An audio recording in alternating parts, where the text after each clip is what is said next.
दिन चढ़ चुका था। सूरज की रोशनी गांव में फैल चुकी थी, लेकिन बरगद के पेड़ के पास अब भी अजीब सा अंधेरा छाया था। दीपक की उल्टी लटकी लाश को नीचे उतार लिया गया था, लेकिन कैमरे में जो रिकॉर्ड हुआ उसने सबको दहला दिया।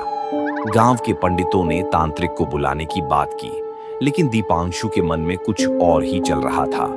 उसका चेहरा खून से सना था, कपड़े फटे हुए, लेकिन आंखों में सिर्फ एक चीज थी, बदला।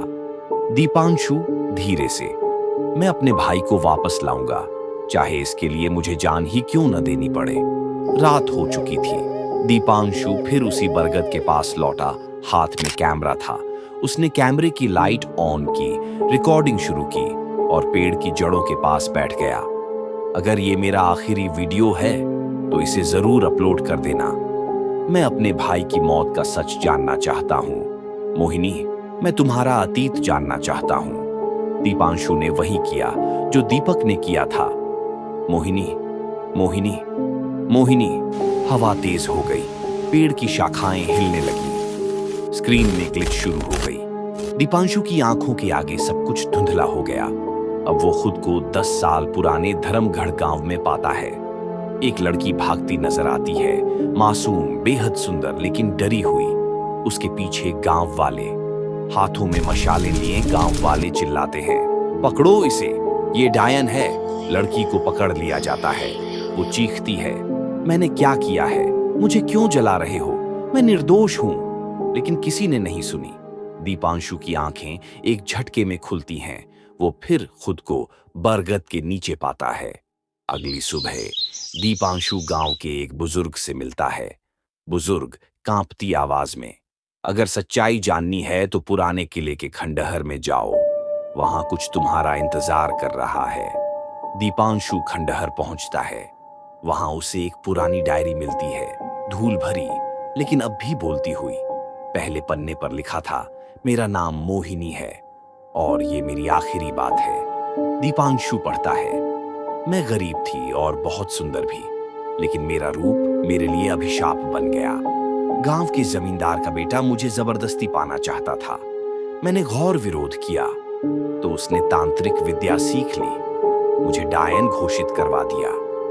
गांव वालों ने मुझे बरगद के पेड़ में रस्सी से उल्टा लटकाकर जिंदा जला दिया।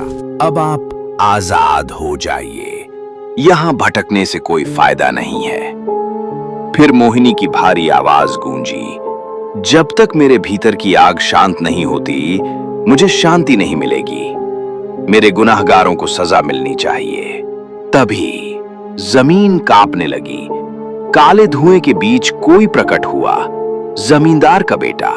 अब वो एक अघोरी तांत्रिक बन चुका था। जिंदा रहते मैं तुम्हें न पा सका मोहिनी, अब तुम्हारी आत्मा को गुलाम बनाकर अमर बनूंगा।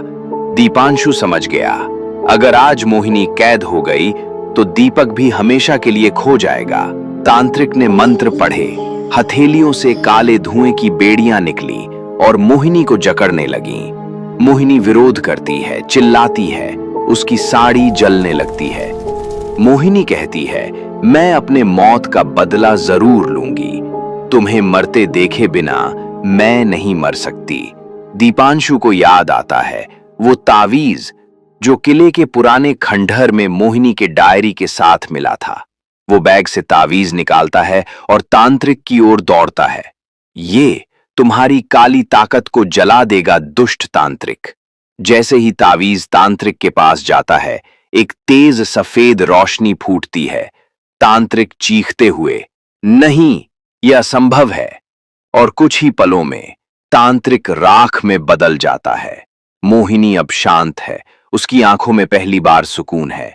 मोहिनी, धीरे से, तुमने मेरी आत्मा को मुक्त कर दिया, अब मैं सच में आजाद हूं। पेड़ की सबसे ऊंची शाखा से एक कांच की बोतल गिरती है। उसमें कैद थी दीपक की जान। मोहिनी अपनी साड़ी का जलता टुकड़ा उठाकर बोतल के चारों ओर लपेटती है। अब तुम्हारा भाई तुम्हारा है। बोतल से नीली रोशनी निकलती है। दीपक जमीन पर गिरता है, जिंदा। दीपक धीमे स्वर में, भाई, तुमने मुझे बचा लिया।